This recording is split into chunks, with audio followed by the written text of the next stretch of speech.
The Forbidden Oceans. The Zaldi were a species forged in the icy winds and barren deserts of a planet they called Zotelephone. Their existence was a testament to resilience, a delicate balance of survival against the harshest of environments. Their bodies, adapted to thin atmospheres and frigid temperatures, were covered in a dense, shimmering exoskeleton that reflected the pale light of their sun. Life on Zotel was a daily struggle, and the Zaldi had evolved to endure it. For centuries, the scholars and scientists of the Zaldi had studied the cosmos with fervent curiosity. They catalogued thousands of planets, noting their compositions, atmospheres, and potential for supporting life. Yet one universal law was drilled into every mind from a young age. No planet with an abundance of water could ever sustain life. Water, to the Zaldi, was a paradoxical substance, both essential and lethal. While their bodies required trace amounts of water to function, they had learned that too much water was catastrophic. The highly reactive oxygen in water posed a danger, corroding their exoskeletons and destabilizing their internal systems. To them, the idea of immersing oneself in an ocean was akin to stepping into a vat of acid. Their scientific consensus was absolute. Water worlds, planets with vast oceans, were dismissed as inhospitable wastelands. The mere thought of life evolving in such environments was laughable. The discovery of Terra. When humans first appeared on the galactic stage, the Zaldi regarded them as an anomaly, originating from a world called Earth, known in Zaldi circles as Terra. These newcomers defied every expectation. Their physiology was baffling. Soft, fleshy, and seemingly fragile, yet capable of surviving conditions the Zaldi found intolerable. But what truly astonished the Zaldi was humanity's relationship with water. To humans, water was not an enemy but a life force. They swam in it, built civilizations near it, and used it as a foundation for their technological and cultural advancements. The Zaldi could scarcely believe the reports. Could it be true? Was there a species that not only tolerated water but thrived in it? Zaldi scientists debated endlessly. Some dismissed the humans as an outlier species, their success attributed to freak evolutionary luck. Others saw humanity as a potential threat, an unpredictable variable in the delicate balance of interstellar politics. The Zaldi High Council ordered covert studies on humanity, dispatching observation vessels to Earth's solar system. The first observations. From the shadowy depths of space, Zaldi observers watched in stunned silence as humans performed what seemed like madness. On beaches, they witnessed humans plunging into the oceans, laughing and playing in the waves. In Olympic arenas, they marveled at competitive swimming, a sport where humans raced through water with effortless grace. Even more perplexing were the deep-sea explorations, where humans descended into crushing depths using technology that withstood pressures the Zaldi couldn't comprehend. How can they endure such hostility? One Zaldi scientist exclaimed, reviewing footage of humans scuba diving in coral reefs. The video showed schools of fish darting between vibrant coral structures, with humans navigating the scene as if they belonged there. This defies every principle we hold about biology and chemistry. The footage spread like wildfire among the Zaldi intellectual elite, sparking curiosity and fear in equal measure. What secrets did humanity possess to conquer water? The so-called death element. An impossible proposition. While the Zaldi observed in secret, humanity continued its relentless march into the unknown. Explorations of exoplanets became commonplace, and with each mission, humans demonstrated their willingness to tackle the universe's most hostile environments. Their crowning achievement came when a Terran vessel, the Horizon Ascendant, landed on Kados, a planet covered almost entirely in water. Kados had long been dismissed by the Zaldi as uninhabitable. Its surface was a shimmering blue expanse, broken only by scattered islands. Beneath its waves lay immense trenches, volcanic vents, and ecosystems beyond imagination. For humans, however, Kados was a challenge they couldn't resist. With a mix of advanced technology and unshakable determination, humanity established floating research stations and underwater habitats. The Zaldi, monitoring from afar, could hardly believe their eyes. Not only were the humans surviving, they were thriving. Cultural shock and fear. News of humanity's success on Kados sent shockwaves through Zaldi society. To many, it was an affront to their deeply held beliefs. How could a species flourish in conditions that defied the laws of nature? Religious leaders declared humanity's actions blasphemous, while scientists scrambled to revise their theories. The Zaldi High Council convened an emergency meeting. Seated in a grand chamber carved from the ice of their homeworld, the council members debated the implications of humanity's triumph over water worlds. "We cannot ignore this," declared Councillor Zickle, his voice sharp and resonant. "The humans are rewriting the rules of survival. If they can conquer water, what else are they capable of?" Councillor Vryn, a staunch traditionalist, scoffed. "Their recklessness will be their undoing. The ocean is a force of chaos. They tempt fate with every step." The debate raged for hours, but one sentiment became clear: the Zaldi could no longer observe passively. Humanity's actions posed questions that demanded answers, and perhaps intervention. The warning of the ancients. Amid the growing tension, a discovery from Kados sent ripples through the galaxy. Human explorers stumbled upon a series of ancient ruins submerged beneath the ocean's surface. These ruins, etched with intricate patterns and symbols, hinted at the existence of an advanced aquatic civilization that had vanished long ago. For the Zaldi, the ruins were a chilling reminder of their own myths. Ancient Zaldi texts spoke of water worlds as the domains of lost civilizations, societies that had risen to greatness only to be destroyed by their hubris. The humans, it seemed, were treading a path fraught with peril. But humanity was undeterred. They saw the ruins not as a warning but as an opportunity to learn. With characteristic optimism, they began deciphering the symbols, eager to uncover the secrets of Kados's forgotten inhabitants. The spark of contact. As humans delved deeper into Kados's mysteries, the Zaldi faced a choice: remain in the shadows or reveal themselves to the bold newcomers. Some advocated for isolation, fearing that contact would only embolden humanity. Others, however, saw an opportunity to learn from the humans, perhaps even to challenge their own preconceptions. The decision was made. A Zaldi envoy ship, cloaked in shimmering light, descended into Kados's atmosphere. Its arrival marked the beginning of an unprecedented chapter in interstellar history. The meeting of two species whose views on life, survival, and the universe could not have been more different. For the Zaldi, it was a step into the unknown. For humanity, it was another leap into the boundless waters of possibility. Together, they stood on the brink of discovery, their fates intertwined in a story that would challenge everything they thought they knew about themselves and the cosmos. Humanity's bold experiment. The arrival on Kados marked humanity's boldest foray into the cosmos yet. Unlike the rocky deserts and frozen moons they had previously colonized, Kados presented an entirely new challenge, a planet where nearly every square mile of the surface was covered in water. For the first explorers, it was both exhilarating and terrifying. Arrival on Kados. The Horizon Ascendant, a sleek, multi-generational vessel, descended through the dense, cloud-laden atmosphere of Kados. From their observation decks, the crew gazed in awe at the endless blue expanse stretching as far as the eye could see.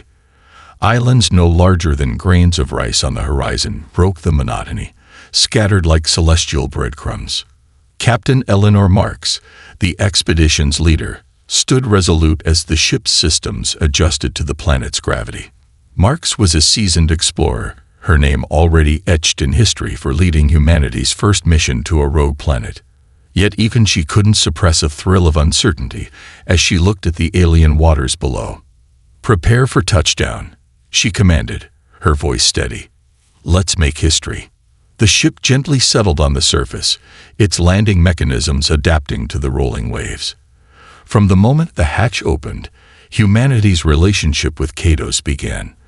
They deployed modular floating platforms, which interconnected to form the first base camp, Aquatic 1. The struggle for survival. Life on Kados was anything but easy. The first weeks were riddled with challenges. While the humans had packed enough food and supplies to last years, they quickly realized that Kados demanded more than just preparation. It required adaptability. The ocean was a living entity, unpredictable and powerful. Storms with waves as tall as skyscrapers battered their platforms. Strange bioluminescent creatures, some curious and others aggressive, frequently breached their habitats, forcing the crew to adapt defensive measures. But it wasn't just the environment that tested them. It was the psychology of living on water, where the horizon was an endless mirror and the stars above seemed perpetually out of reach. Dr. Raj Patel, the expedition's lead biologist, documented the crew's psychological state in his journals. "Kados is beautiful and cruel," he wrote. "The ocean is a paradox. Its surface deceives us with serenity, but beneath lies chaos. Every dive is a gamble. Yet in this chaos, I see the potential for discovery unlike anything we've known." Despite the hardships, humanity's resolve held firm. Every storm they endured, every creature they encountered, added to their determination to make Kados a second home. Exploring the depths. As weeks turned into months, the crew shifted focus from survival to exploration. Using cutting-edge submersibles and pressure-resistant exosuits, they ventured into the depths of Kados's oceans. What they discovered was nothing short of astonishing. The underwater world of Kados was a kaleidoscope of life. Coral-like structures, glowing with ethereal light, stretched for miles across the ocean floor. Massive schools of fish with metallic scales moved in synchronized dances, creating mesmerizing patterns. Towering kelp forests swayed with the currents, their fronds teeming with alien organisms. One discovery, however, stood out among the rest. In the depths of the Vathar Trench, the team encountered a structure that defied explanation. It was an enormous monolith, its surface engraved with intricate patterns that seemed to shimmer and shift when touched. The structure radiated energy, detectable even through the thickest of the submersible's hull. Dr. Patel was the first to hypothesize its origin. "This isn't natural," he declared to the team. "It's evidence of intelligent life." The monolith became the focal point of their research. Its markings bore a striking resemblance to the ancient symbols humans had discovered on Earth, suggesting a connection that spanned light years. But the monolith wasn't just an artifact. It was a challenge, a puzzle waiting to be solved. The experiment begins. With survival stabilized and exploration yielding unprecedented discoveries, humanity turned its attention to Kados's true potential. The oceans held vast amounts of untapped energy, thermal vents that could power entire cities, and bioluminescent organisms that offered revolutionary insights into bioengineering. The United Earth government, monitoring progress from afar, authorized the next phase of the mission, the construction of Aquatic Prime, a sprawling underwater city designed to sustain a permanent human presence. This was no ordinary city. It was a marvel of engineering, built with materials that could withstand the crushing pressure of the deep. Construction was slow but steady. Domed structures, glowing with artificial sunlight, began to rise from the ocean floor. Each module was connected by pressurized tunnels, creating a sprawling network that would eventually house hundreds. Life support systems were integrated with Kados's natural ecosystem, a harmonious blend of technology and nature. For the crew, Aquatica Prime was more than just a city. It was a symbol of humanity's determination. They were no longer visitors. They were pioneers. A warning ignored. While humanity celebrated its progress, the Zaldi observed with growing unease. From their cloaked observation ships, they monitored every development, their sophisticated sensors capturing humanity's every move. The discovery of the monolith particularly alarmed the Zaldi High Council. It confirmed what their myths had long warned. Waterworlds were graves of ancient civilizations, destroyed by their hubris. The Zaldi debated whether to intervene, but internal divisions paralyzed their decision-making. Meanwhile, humanity continued to push the limits of exploration. When divers attempted to extract samples from the monolith, they triggered a series of seismic events. Entire sections of the Vathar Trench collapsed, releasing streams of volatile gases into the ocean. Strange phenomena followed. Violent storms, the sudden migration of sea life, and the appearance of ghostly, translucent creatures that seemed to observe the humans with eerie intelligence. Dr. Patel recorded his observations. The ocean is reacting to us. I don't know how or why, but it feels alive. The crew dismissed these events as coincidences, chalking them up to the unpredictable nature of Kados. But some, like Captain Marks, began to wonder if humanity was truly ready to coexist with the planet's mysteries. A sudden encounter. The Zaldi could no longer remain in the shadows. Humanity's actions had reached a tipping point, and the consequences threatened to spiral beyond control. In a bold move, the Zaldi envoy ship uncloaked and descended toward Aquatic Prime. The arrival was met with shock and confusion. Zaldi emissaries, their shimmering exoskeletons reflecting the ambient light of the underwater city, entered Aquatic Prime's central dome. Their presence was both intimidating and awe-inspiring. "We are the Zaldi," their leader, Counselor Tsickle, announced in a voice that resonated like the hum of deep-sea currents. "Your actions have awakened forces you do not understand. You tread a dangerous path." The Zaldi's warning was clear. Humanity's experiments on Kados could unleash catastrophic consequences. But the humans, ever curious and defiant, saw the Zaldi's arrival not as a threat, but as an opportunity. "We can learn from each other," Captain Marks proposed. "Together, we can unlock the secrets of this planet and ensure its survival." The Zaldi, though skeptical, agreed to a tenuous partnership.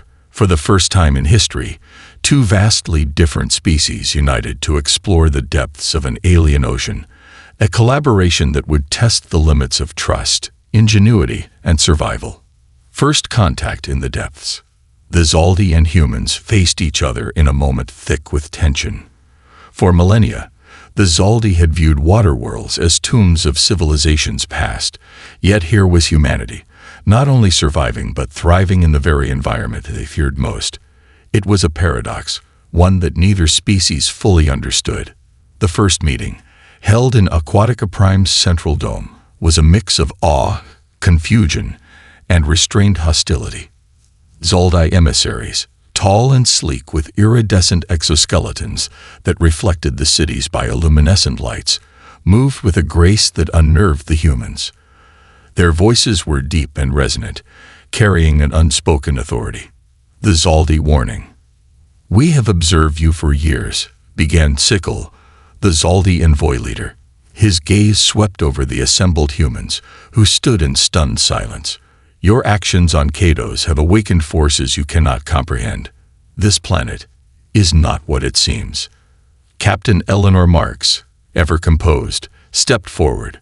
"We mean no harm to Kados or its ecosystems. Our purpose here is exploration and understanding." Sickle's mandibles clicked softly, a sound that, among the Zaldi, signified skepticism. "Your kind does not understand the consequences of your interference. The monolith you disturbed was not meant to be touched. It is a relic of a species that perished because they defied the will of this planet." The humans exchanged uneasy glances. The Zaldi's words hinted at something far larger and more dangerous than they had anticipated, unraveling the monolith's secrets. Despite the Zaldi's warnings, human curiosity burned brighter than ever. The monolith, now the centerpiece of their research, held too many unanswered questions. Its carvings bore symbols resembling an ancient Earth language, suggesting an impossible connection between two distant worlds. What's more, the monolith emitted faint energy pulses that seemed to interact with Kados's ocean currents. Dr. Raj Patel, ever the pragmatist, led the research team tasked with decoding the monolith's mysteries. Using a combination of AI algorithms and linguistic analysis, the team began to translate its symbols. The results were cryptic yet tantalizing. "It's some kind of warning," Paddle explained during a briefing. "The symbols describe cycles, periods of growth and destruction. It implies that Kados itself is alive, or at least part of a larger system of life." Sickle, who had reluctantly agreed to join the research effort, listened with growing unease. "Your kind seeks answers where there should be reverence. The monolith is a grave marker, not a puzzle. A journey to the abyss." Driven by the desire to learn more, humanity and the Zaldi agreed to a joint expedition to the depths of the Vathor Trench, where seismic activity had increased since the monolith was disturbed. It was a historic collaboration, marking the first time the two species worked side by side. The expedition consisted of two state-of-the-art submersibles, the human-designed Abyssal Voyager and the Zaldi's elegant Zarathus, which resembled a living creature more than a machine. The vessels descended together, their lights piercing the darkness of the trench.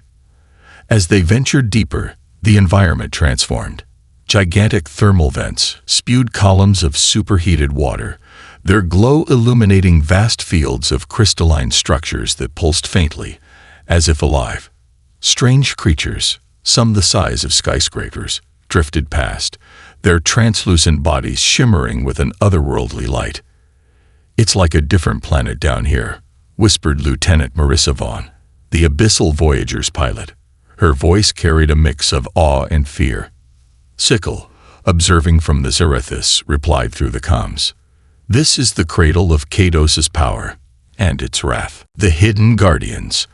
At the trench's deepest point, the expedition made a shocking discovery. Embedded in the ocean floor were more monoliths, arranged in a spiral pattern that stretched for miles. But these were not dormant relics.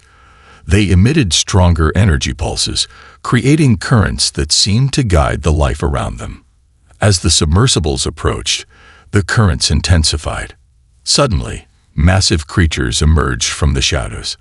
They resembled leviathans, their bodies covered in bioluminescent markings that matched the monolith's symbols. These beings moved with purpose, encircling the submersibles but making no hostile actions. There, protecting the monoliths, Dr. Paddle realized. Their guardians. The Zaldi were visibly shaken. "We call them the Azrith," Sickle revealed. "Legends say they are the planet's keepers, created to maintain its balance. If they see us as a threat, none of us will survive. A fragile alliance." The presence of the Azrith forced the humans and Zaldi to reevaluate their approach. The Guardians' intelligence was undeniable. They coordinated their movements with precision, reacting to the submersible's every action. Captain Marks proposed a bold plan: establish communication with the Azrith. Using a combination of sound pulses and light patterns, the humans and Zaldi worked together to create a rudimentary language. It was an arduous process, fraught with trial and error, but their efforts bore fruit. One of the Azrith approached the Zarathus, emitting a series of deep, resonant sounds in response to the team's signals. "What is it saying?" Vaughn asked, her voice barely above a whisper. Sickle interpreted the sounds, his voice filled with dread. "It says we have disturbed the balance. If we continue, Kados will retaliate." The revelation. The expedition returned to Aquatic Prime with more questions than answers. The Azrith's warning weighed heavily on everyone's minds. Meanwhile, the translation of the monolith symbols reached a critical breakthrough. Dr. Paddle presented his findings to the Joint Council of Humans and Zaldi. The monoliths are part of a larger network that regulates Kados's ecosystems. They're not just artifacts. They're the planet's lifeline. He paused, his expression grim. The cycles described in the carving suggest that Kados has a built-in failsafe. If its balance is disrupted, it resets itself, violently. Entire civilizations have been wiped out before. The room fell silent as the implications sank in. Humanity's presence on Kados, their experiments, even their cities, everything risked triggering the planet's wrath. A choice to make. With the stakes higher than ever, the humans and Zaldi faced a difficult decision. Should they abandon Kados, leaving its mysteries unsolved, or stay and risk the planet's retaliation. The Zaldi urged caution, but the humans were divided. Captain Marks, ever the optimist, argued for coexistence. We've already come so far. If we proceed carefully, we can learn to live in harmony with Kados. Sickle, though reluctant, acknowledged the potential of humanity's resilience. Perhaps there is wisdom in your recklessness. But if you fail, it will not be just your species that suffers. The Council voted to continue their efforts, but with strict guidelines to minimize interference with Kados's ecosystems. It was a precarious balance, one that would require trust, cooperation, and an understanding of forces far beyond their comprehension. A new chapter. The collaboration between humans and Zaldi marked the beginning of an unprecedented era. Together, they worked to decipher more monoliths, study the Azureth, and develop technologies that harmonized with Kados's natural systems. It was a journey fraught with challenges, but one that held the promise of discovery. As the first joint human-Zaldi research team prepared for another descent into the trench, Captain Marks reflected on the journey so far. Kados is teaching us something profound, she said, not just about survival, but about ourselves. The waters of Kados, once feared and misunderstood, now held the potential to unite two species in a shared quest for knowledge. But beneath the surface, the planet's secrets remained vast and unpredictable, waiting for the next chapter to unfold. The aquatic revolution. The waters of Kados, mysterious and temperamental, had become a stage for one of the greatest collaborative ventures in galactic history. Humanity and the Zaldi, once worlds apart in their understanding of water planets, now work together to decode the secrets of this alien ocean world. What began as a cautious partnership had grown into a fragile alliance, spurred by necessity and the shared realization that Kados was more than just a planet. It was a living, reactive entity. The birth of submerged civilizations. Aquatica Prime, humanity's underwater colony, had evolved from a series of modular habitats into a sprawling, self-sustaining city. Built at a depth where light barely reached, the city glowed like a cluster of underwater stars, its domes pulsating with bioluminescent energy sourced directly from Kados's marine ecosystem. The Zaldi, intrigued by humanity's audacity, contributed their expertise to improve the city's design. Using their advanced understanding of bioengineering, they helped create living structures that mimicked the properties of coral. These hybrid constructs grew and repaired themselves, blending seamlessly with the environment. The result was a city that not only survived in the depths but thrived. For the first time in recorded history, a true interspecies city emerged. Nautilus Nexus, a marvel of technology and nature. Humans and Zaldi worked, lived, and learned together, exchanging knowledge and adapting to each other's ways of life. Nautilus Nexus became a beacon of hope, symbolizing what could be achieved when two species united toward a common goal: harnessing the ocean's power. Kados's oceans were more than a home. They were a source of untapped energy and potential. The planet's geothermal vents, which spewed superheated water from the depths, became a primary focus for energy harvesting. The Zaldi had long understood the delicate balance of these vents, while humanity's technological ingenuity allowed for the construction of devices that could convert the vents' energy into usable power without disrupting their natural function. These vent harvesters became the lifeblood of Nautilus Nexus, providing energy for the city's operations and research endeavors. Even more groundbreaking was the discovery of bioelectric currents generated by Kados's marine life. Certain species of glowing jellyfish-like creatures emitted steady electrical pulses, which could be harnessed to power smaller devices and equipment.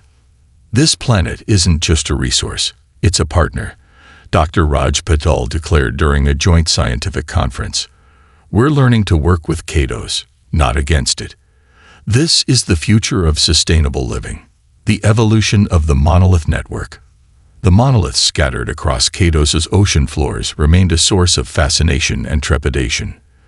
The more Nautilus Nexus's researchers decoded their symbols, the clearer it became that these structures were part of a planetary-scale network designed to regulate the ocean's delicate balance. What the humans and Zaldi hadn't anticipated was the network's responsiveness. When researchers activated certain sequences on one monolith, others across the planet responded, emitting synchronized pulses that affected local currents and marine life. It was as if Kados itself was alive, using the monoliths as its nervous system. Captain Eleanor Marks, now regarded as a pioneer of underwater exploration, pushed for caution. "We're playing with a system we barely understand. If we disrupt the balance, the consequences could be catastrophic." The Zaldi were in full agreement. Their legends spoke of civilizations that had tampered with similar systems on other water worlds, civilizations that vanished without a trace. Yet curiosity, the driving force behind both species, compelled them to proceed. The rise of the Azreth. Among Kados's most enigmatic mysteries were the Azreth, the massive bioluminescent creatures that patrolled the depths and protected the monoliths. Over time, researchers began to piece together their role in the planet's ecosystem. The Azreth were not just guardians, they were integral to Kados's survival.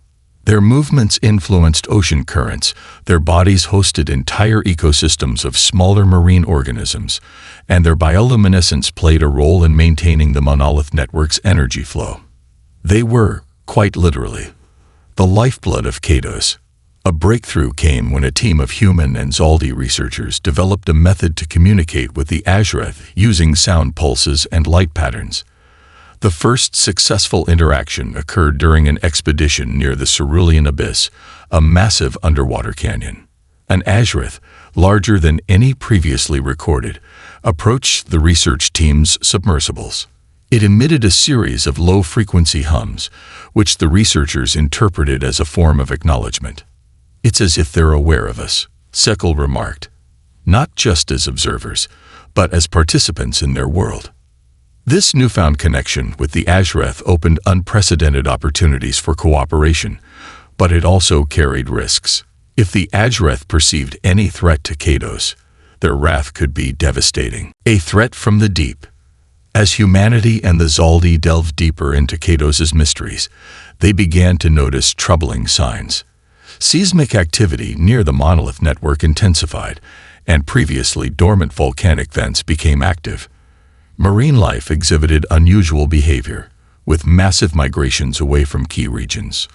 Dr. Patel, always attuned to the planet's rhythms, voiced his concerns. "Kados is responding to something. Either we've disrupted the balance, or there's another factor at play." The answer came during a routine exploration mission. Deep in the Vathar Trench, a massive fissure had opened, revealing a buried structure unlike any seen before. It was larger than any monolith, its surface covered in intricate carvings that glowed faintly. Sekel identified it immediately. This is no monolith. It's a control nexus, a core of the planetary system. If it's destabilized, the entire network could collapse. The race to restore balance. The discovery of the control nexus triggered a frantic race against time. Seismic data indicated that the fissure was expanding, threatening to engulf the nexus and disrupt Kados's delicate equilibrium. If the network failed, the consequences would be catastrophic. Massive tsunamis, the collapse of the Azreth's ecosystems, and potentially the extinction of life on Kados. In a desperate bid to stabilize the nexus, the humans and Zaldi combined their technological and biological expertise. The Zaldi designed organic constructs capable of repairing the nexus's structure, while humanity deployed drones and submersibles to deliver and install the constructs. The Azreth played a critical role as well. Responding to the sound pulses emitted by Nautilus Nexus, they gathered near the control site, their movements creating currents that stabilized the fissure. It was a breathtaking sight, a dance of light and life in the planet's darkest depths. A fragile victory. After weeks of relentless effort, the fissure was finally sealed, and the nexus stabilized. The monolith network resumed its normal functions, and the seismic activity subsided. The Azreth, as if sensing the restoration of balance, dispersed into the ocean, their glowing forms fading into the abyss. For both humans and Zaldi, the experience was transformative. Kados had tested their resolve and forced them to confront the fragility of life in the cosmos. Yet it had also shown them the power of unity. The dawn of a new era. Back in Nautilus Nexus, celebrations were tempered by reflection. Humanity and the Zaldi had achieved the impossible, but they knew their work was far from over. Kados remained a mystery, its depths holding secrets yet to be uncovered. Captain Marks addressed the city in a joint broadcast. Kados has taught us that survival isn't about dominance. It's about balance.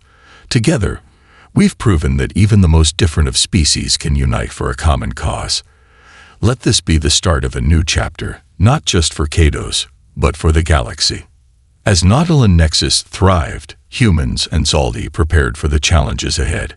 Kados's oceans, vast and unpredictable, promised further revelations. But for now, the planet's balance had been restored.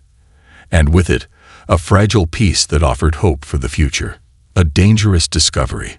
The calm after the stabilization of Kados's control nexus brought a brief respite, but for the researchers and inhabitants of Nautilus Nexus, it was also the calm before a new storm. The monoliths, the Azreth, and the planet's enigmatic responses were only pieces of a larger puzzle, one that neither humanity nor the Zaldi fully understood. As joint exploration teams ventured deeper into the oceanic wilderness, they were about to uncover a truth that would challenge their very understanding of life, death, and the fragility of their alliance. The shadow beneath, deep in the Nerith Abyss, one of Kados's most unexplored regions, unusual readings began to surface. The area had been considered inaccessible due to extreme pressure and volatile geothermal activity, but recent advancements in submersible technology allowed the joint human-Zaldi team to venture into its depths. The mission was led by Dr. Raj Patel, alongside Zaldi xenobiologist Vrinthus.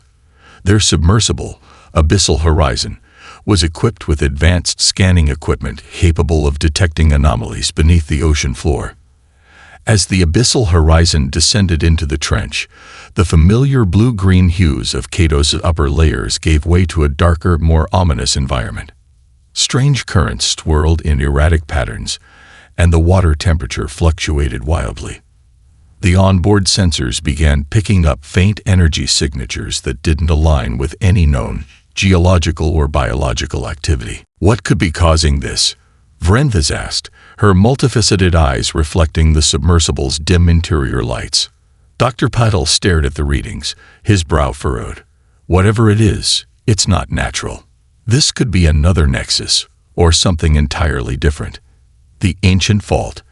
As they approached the source of the readings, the submersible's lights illuminated a massive structure embedded in the trench wall.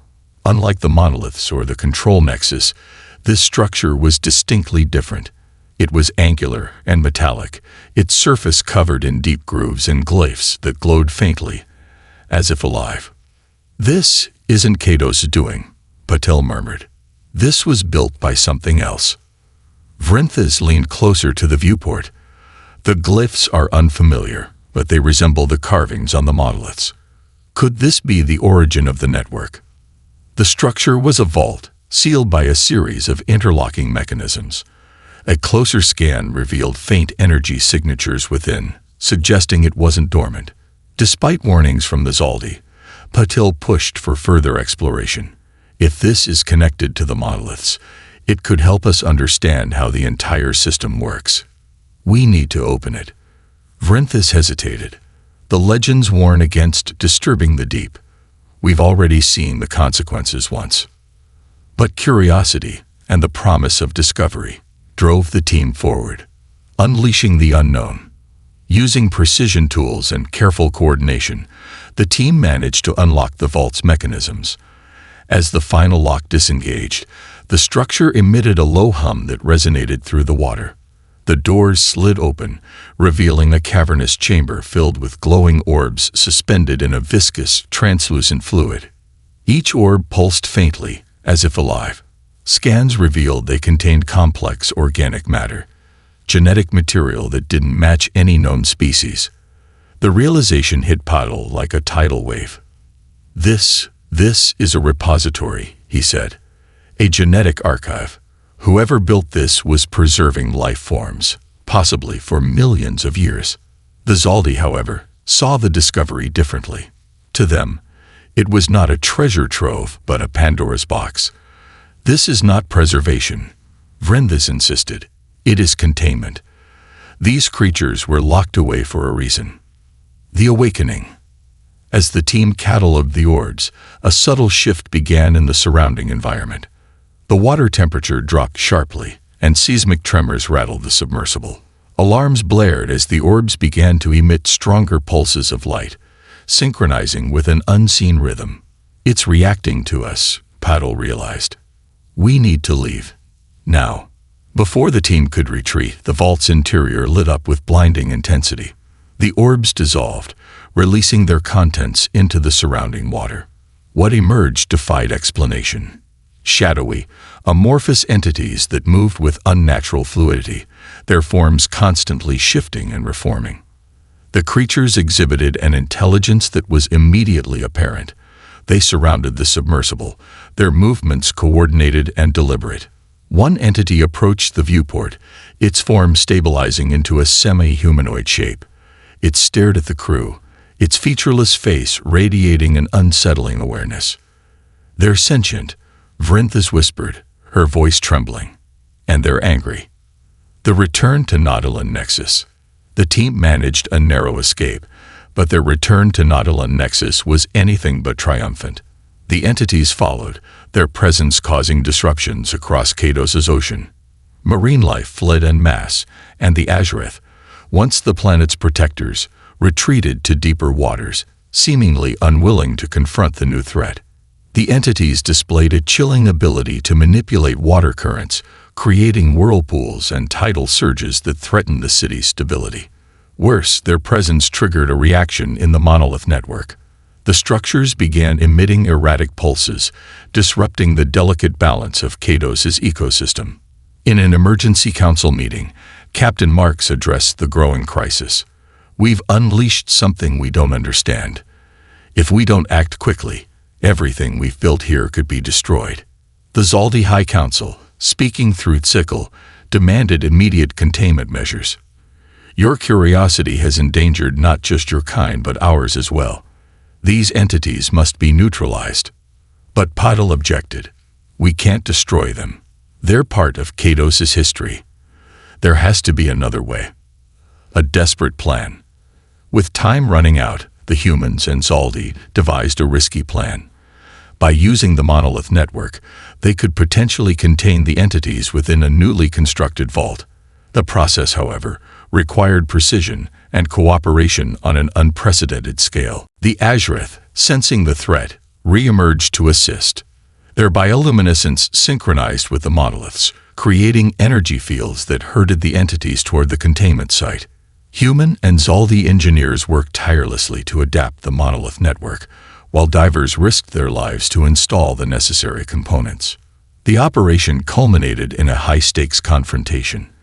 As the entities resisted, creating massive whirlpools and destabilizing currents, Captain Marks led a final dive to activate the containment sequence. The effort required perfect timing and coordination between the humans, Zaldi, and Azureth. The aftermath. The containment was a success, but it came at a cost. Several divers lost their lives, and parts of Nautilus Nexus sustained significant damage. The entities, now sealed within a new vault, left behind an eerie stillness in the ocean. For humanity and the Zaldi, the experience was a sobering reminder of the dangers of tampering with forces beyond their understanding. The vault was marked as forbidden, a stark warning to future generations. As Nautilus Nexus began to rebuild, Paddle reflected on the events. Kados has always been a teacher. This time, its lesson was humility. Trust in turmoil. The events surrounding the release and containment of the ancient entities from the vault left a scar on the fragile alliance between humans and the Zaldi. While the two species had worked together to avert disaster, tensions simmered beneath the surface. Trust was a fragile thread, stretched thin by the weight of what they had unleashed. Nautilus Nexus, the shining symbol of interspecies cooperation, now bore the marks of conflict, damaged structures, displaced inhabitants, and unanswered questions. The ocean world of Kados, once a beacon of discovery, had become a crucible, testing the limits of cooperation and the resilience of its inhabitants. Blame and division. In the days following the containment of the entities, blame began to circulate. Within the halls of Nautilus Nexus's council chambers, arguments erupted between human and Zaldi representatives. This catastrophe was the result of your species' reckless curiosity. Sickle, the Zaldi envoy, accused during a heated meeting. His shimmering exoskeleton reflected the bioluminescent glow of the chamber. We warned you, yet you proceeded to open the vault. Captain Eleanor Marks, weary but resolute, countered, we acted with the best intentions. We couldn't have known what was inside. And let's not forget, your people were involved in the decision to explore. Vrinthus, the Zaldi xenobiologist, interjected with an uncharacteristic sharpness. Intentions don't matter. The balance of Kados has been disrupted, and the consequences may yet unfold. The council was divided, their once shared vision of collaboration fractured. Outside the chambers, whispers of dissent spread among the population. Some humans questioned the need for Zaldi involvement, while certain Zaldi began advocating for their species' withdrawal from Kados entirely. The strain on Nautilus Nexus. Life in Nautilus Nexus grew tense. The damaged infrastructure strained resources, forcing humans and Zaldi to compete for necessities like energy and food. Disagreements over resource allocation became flashpoints for larger disputes. Among the citizens, mistrust flourished. Human engineers, tasked with repairing the city, grumbled about perceived Zaldi interference. Zaldi researchers, meanwhile, voiced concerns about the ethical implications of human experimentation with Kados's ecosystems. Amid the growing division, Captain Marks and Sekel found themselves facing an impossible challenge: to hold the city and the Alliance together. Marks convened a series of town hall meetings, inviting citizens of both species to voice their grievances and propose solutions. But these gatherings often devolved into shouting matches, highlighting the growing rift. The monolith malfunctions. As if to underscore the fragility of their situation, the monolith network began to exhibit erratic behavior. Pulses of energy, once rhythmic and harmonious, became chaotic and unpredictable. Currents shifted violently, and marine life displayed unprecedented aggression. Dr. Raj Patel, working tirelessly to analyze the changes, uncovered a disturbing pattern. The entities we contained may be gone, but their release disrupted the monolith network. It's like a wound that hasn't healed. If we don't stabilize it, the balance of Kados could spiral out of control. The Zaldi scientists concurred, though their interpretations were steeped in their cultural myths. The network's instability is a sign of Kados's discontent, Vrinthus explained. The planet will not forgive us easily. A crisis of trust. The growing instability in Kados's ecosystem fueled mistrust between the species. Some humans accused the Zaldi of withholding vital knowledge about the monoliths, while certain Zaldi claimed that humanity's technology was exacerbating the problem. Captain Marks and Sickle met privately to address the situation. Their conversation, once marked by mutual respect, was now fraught with tension. "You think we're hiding something?" Sickle asked, his tone sharp. "I think you know more than you're letting on," Marks replied. "Your people have studied water worlds for centuries. There must be something in your archives that can help us." Sickle's mandibles clicked in frustration. "And what about your relentless pursuit of answers, Captain? Your kind has always pushed too far, too fast. Perhaps this is a lesson in restraint."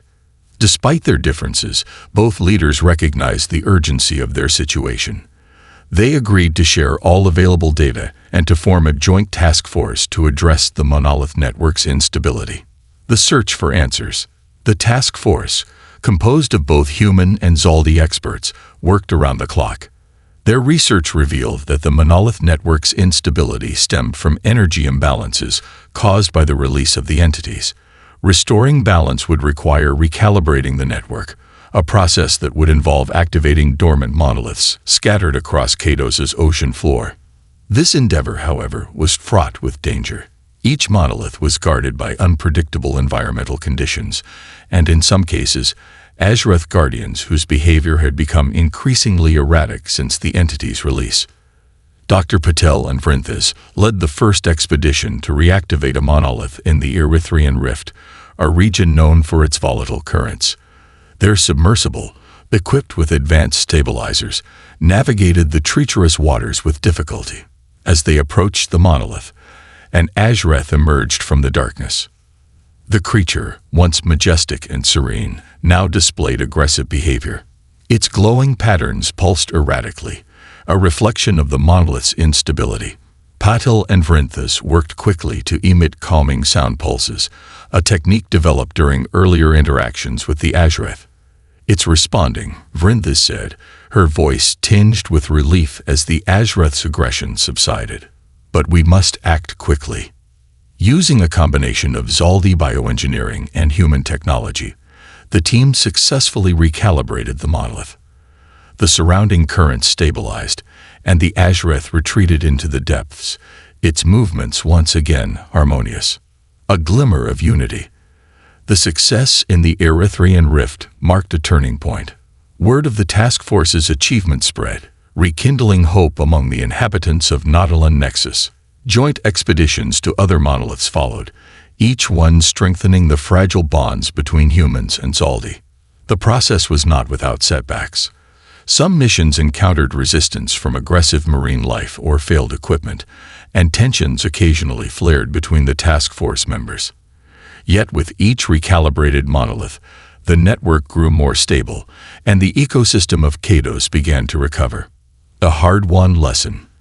The effort to stabilize the monolith network was a grueling test of endurance and cooperation, but it also yielded invaluable insights. The task force discovered that the network wasn't just a regulator. It was an evolving system, capable of adapting to changes in its environment. This revelation prompted a revaluation of how both species viewed Kados. At a ceremony marking the completion of the final recalibration, Captain Marks addressed the citizens of Nautilus Nexus. "Kados has tested us in ways we never imagined. It has challenged our trust, our resilience, and our very understanding of life. But it has also shown us what we can achieve when we stand together." Sekal followed, his voice resonant. "The lessons of Kados are not just for our time. They are for the generations to come. Let this alliance be a testament to what is possible when we choose unity over division." A fragile peace. As Kados's ecosystem stabilized, so too did the relationship between humans and the Zaldi. Nautilus Nexus began to thrive once more, its citizens carrying the scars of their struggles, but also the hope of a shared future. Yet beneath the surface, questions lingered. What other secrets did Kados hold? And would the fragile peace between the two species withstand the challenges yet to come?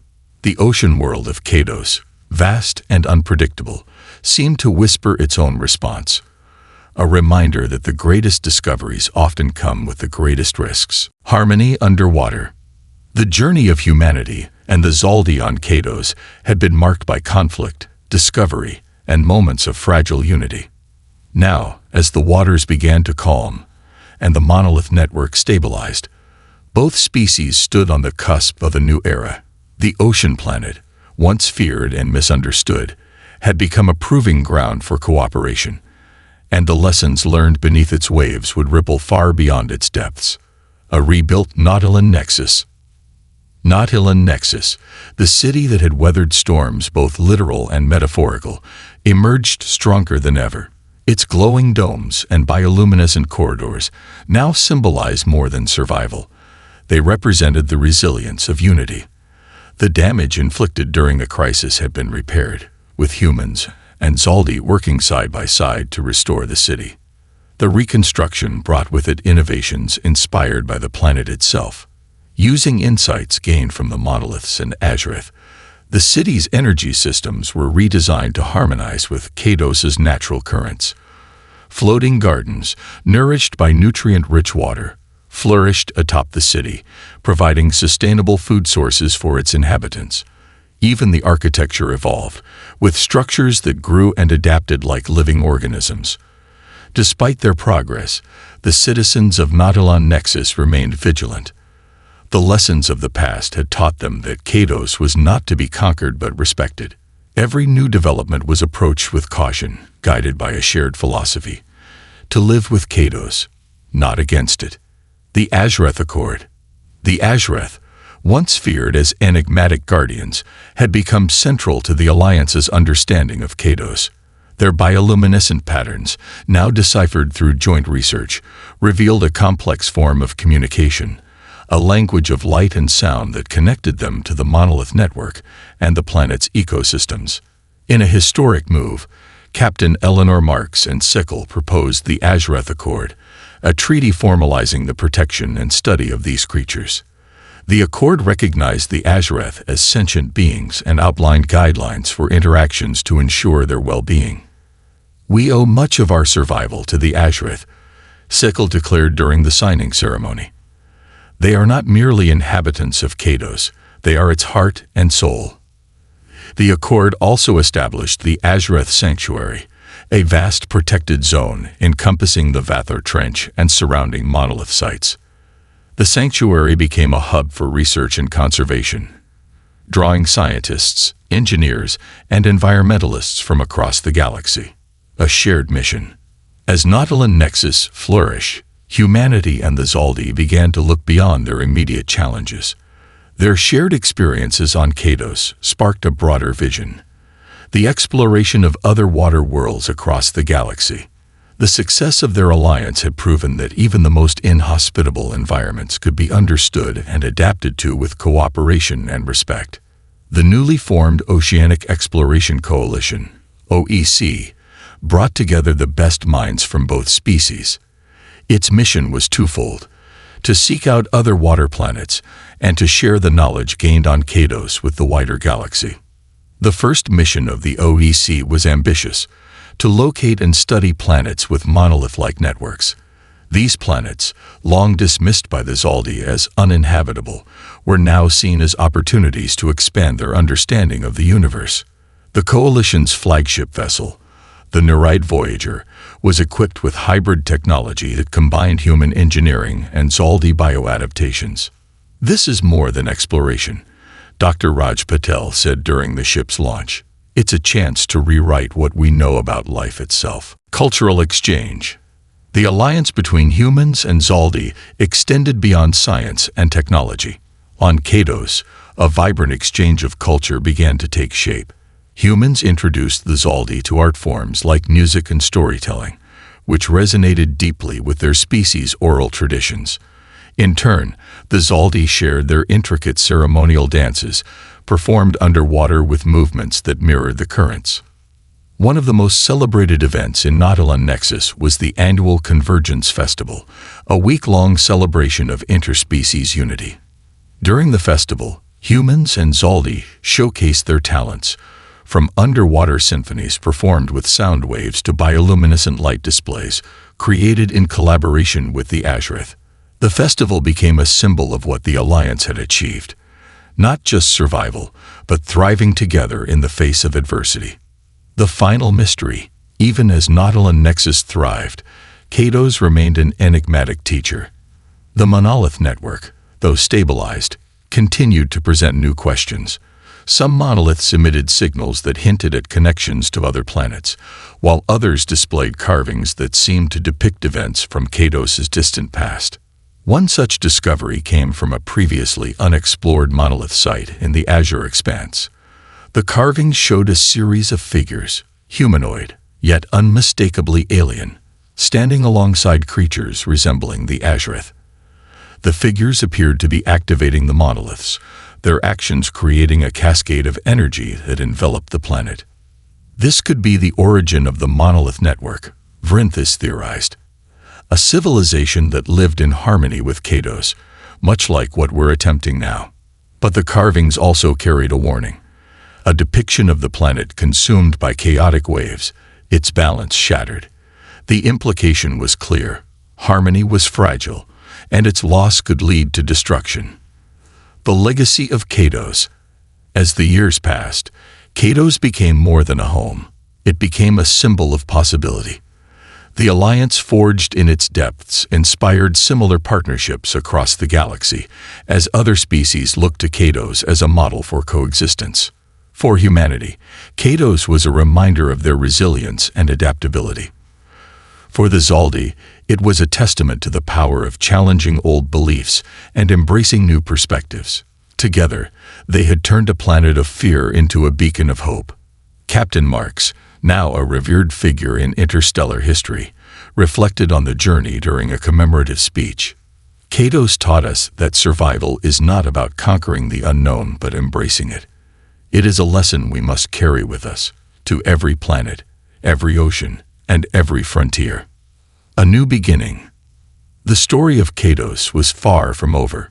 Its oceans, vast and mysterious, still held secrets waiting to be uncovered. But for now, humanity and the Zaldi had found a balance, a harmony that allowed them to thrive together. And as the citizens of Nautilon Nexus gazed out at the endless expanse of water, they knew that Kados would forever be a part of their shared legacy, a testament to what could be achieved when trust, curiosity, and cooperation flowed as one.